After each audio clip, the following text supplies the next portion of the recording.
السلام عليكم ورحمة الله وبركاته. دمانتين كسور دوادا channelkeena ay Reeb Media. Maantana waxaanu idin la wadaagaynaa oo xoogaa yaroo overview ka bixin doona programta Zoom-ta. Programta kaasi oo ah program si online dadku ay ugu kulmaan ama ay ugu shiraan haddii ay arday iyo macallin kaliyeena ay cashiraanta iyo waxyaabaha ay dhiganayaan ay isku weydaarsadaan.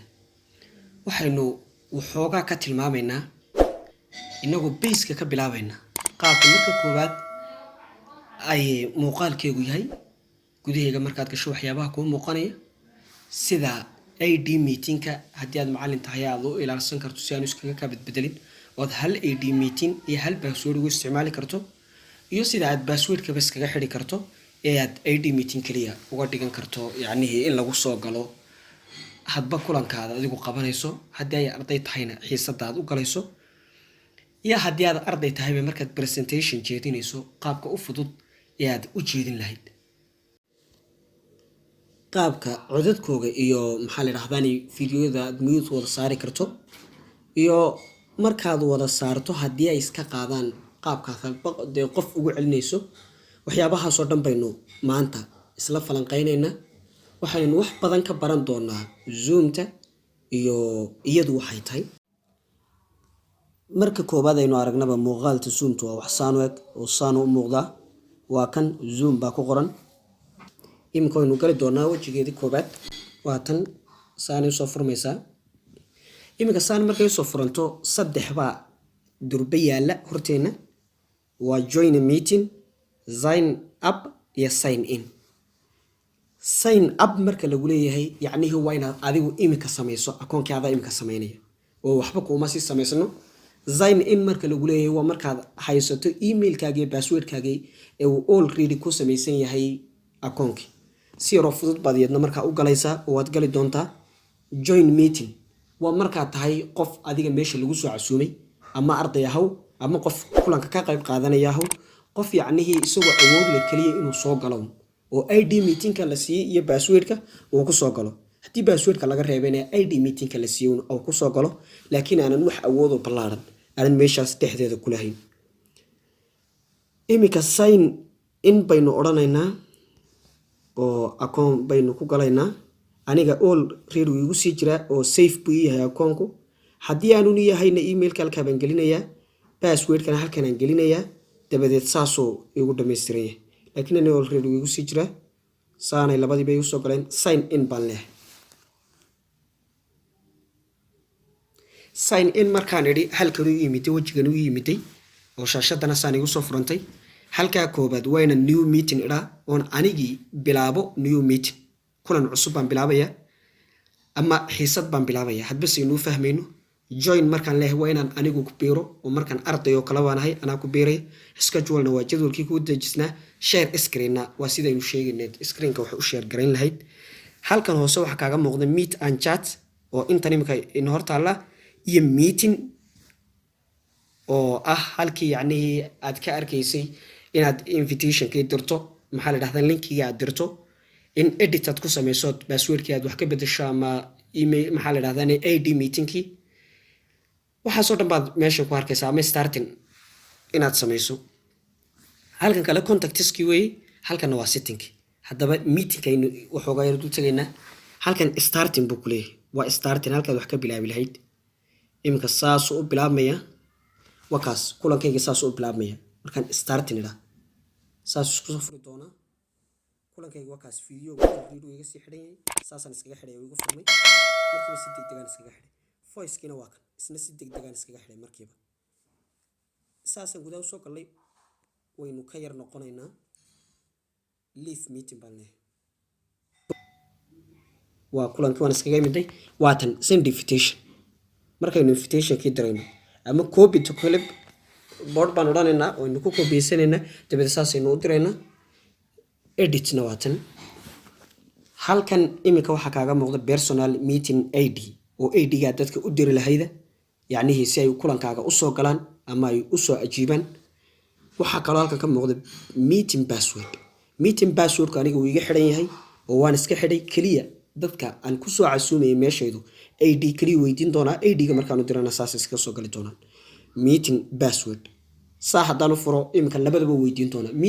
Meeting ID-ga qofku markuu geliyo haddana wuxuu weydiin doonaa passwordkana saas isku soo galin doonaa. laakiin waan iska xidhayada. haddii yacnihii aad rabto in adigoo hostina intaanad soo gelin dadku linkigaaga ay ku soo gali karaan zoomta, waxaad u furaysaa tanaad u furaysaa unable waiting room. haddii kale yacnihii ood ka xidho dadku awood ma yeelanayaan inay soo galaan ilaa intaad adigu soo galayso. allow join before host, tan laftarkeedu waxaa lagu leeyahay u ogolow dadku inay kusoo biiraan adiga ka hor. yacni hostigu waa qofka sameeyey ee faraha ku haya adiga ka hor. automatically record meeting, tan kalena saasay ugu furan tahay. wuu duuban karaa qof kasta haddii uu computer haysto si automatically. laakiin haddii aan ka xidho qofna ma duubanayo xataa hadduu computer haysto iyo hadduu aan haysanba. taasina waa taas. zayf baan leeyahay halkaa markaan ka imaado. zayf mayri waxaynu galaynaa contactiska intan ayada inooga muuqata waynu iskaga soo laabanaynaa. settingkana saddexdana ka muuqda waa chattingkii oo yacnihii message-yada ah. all messages ba halkan adi message-yada ku soo galaya ama notification-ada. only private messages oo kuwa yacni gaarka lagugu diraya or mentions ama kuwa lagugu mention garayo. nothing waxba ima soo galayaan haddaan halkaa saxo. taana waa saynu soo sheegnay waa inta private-kii. halkanna waa inta maxaa la exceptions for journalist ah. dabadeed all baynu nidhi intuba inagu ayna soo galayaan. keep all unreading messages on top, yacnihii message-yada aanad akhrin ama aanad furin halka sare ku ilaaliso buu kuleeyahay. halkanaad furan si aad ugu ilaalisato. haddii kale waad iska xidhanba. show unreading messages content itus buu kuleeyahay. yacni message-yada aanad akhrin buu ku tusayaa. waxaasoo dhani message-yaday ka hadlayaan. halkan tani yacnihii dadku awood ma u yeelan karaan baa lagu leeyahay intaad kulankaagu socday inay ku dhex sheekaystaan meesha ama wax message ay isku dirdiraan. dabadeed way u furan doonay haabay tahay yacni way isku diri karaan. haddaan saanu xidhana awood uma laha dadku yacnihii inay waxba isku diraan. taasina waa intaas. halkanna backde waynu ka soo laabanaynaa. waaye halkeenii hore inoogu soo noqo. iminka jointa markaynu nidhina waa kan wuxuuna weydiinayaa meeting ID-gii laynoo soo diray halkeenu baynu gelinaynaa. halkan kalena saan iskaga gashan doonaa. dabadeed markaynu gashanno meeting ID-ga dhammaystirno join meeting baan odhanaynaa. saasaynu ku galaynaa meetingki. new meeting haddaba inoo bilow. iminkaynu gudaha galaynaa iyo bartanka programka. markaynu saan bartanka programka usoo galno markiiba waxay nagu furmaya videoga oo starting videoga iyo voice-ka labadaas bay nagu furmayaan oo codka. labadaba waynu iska xidhaynaa. saas iminkaynu iskaga xidhnay ayaynu iskaga xidhaynaa. haddii aynu macallin nahay waynu furan doonaa markaynu cashirka bilaabayno maxaa la yidhahdaanay voice-ka. haddii aynu rabno inay dadku muuqaal inoo arkaana video waynu furan doonaa. labadaas waa intaas. screen sharing waa tan halkeena share ku qoran tahay baad ku dhufanaysaa. zaan oo kale aad imka ugu dhufatay. saan markaad ugu dhufato intana kuu soo baxaysa. hadba cashirkaaga halkuu ku yaal documentskaynu ka soo qaadaynaa. documentiska ayaynu cashir imika ka soo qaadanaynaa. shareka inoo fur. halkan chapter 6 oo kale ayuu jira. chapter 6 kaasaan iska soo furanaya. share baan leeyahay share. chapter 6 kaasaan share soo odhanaya. imika saasuu igu soo baxay cashirkii. saan baan hadeed wad wadaya. cashirkayga saanan wad wadaya. waa kan saasuu cashirkayga igu soconaya.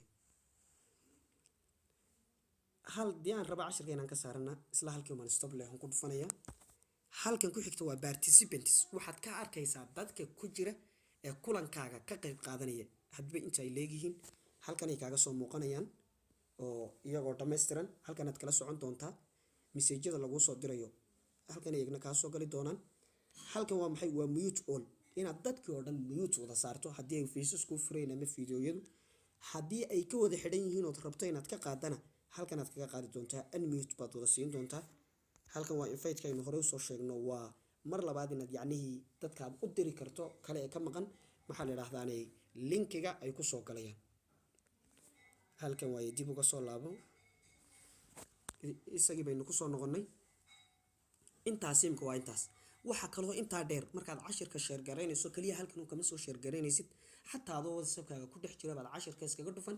dabadeed share markaad soo siiso wuxuu ku odhanayaa intan midkaad ku dirsanaysaa ama Google Drive-kaagii ama inaad qof u dirto waxyaabo badan boo choices buu ku siinaya choiceska uu ku siinaya waxa ku jirta Zoom baa ku jirta Zoom taas aad ku soo share garayso si toos ah ayuu cashirka kugu imanaya taas laftarkeegu waa qaab kale oo cusub oo aad cashirka u soo gashan doonto meel kasta oo cashirkaagu yaalo waad ku dul dhufan share baad oran share markaad tinaadana Zoom baad ku soo share garayn saas oo cashirkaagu ku soo galaya intaas waa maxay waa wajiga hore ee ay Zoom tu leedahay imika waxyaabo badan baynu ka baranay Zoom ta waxay noogu harayna aad bay u yar yihiinba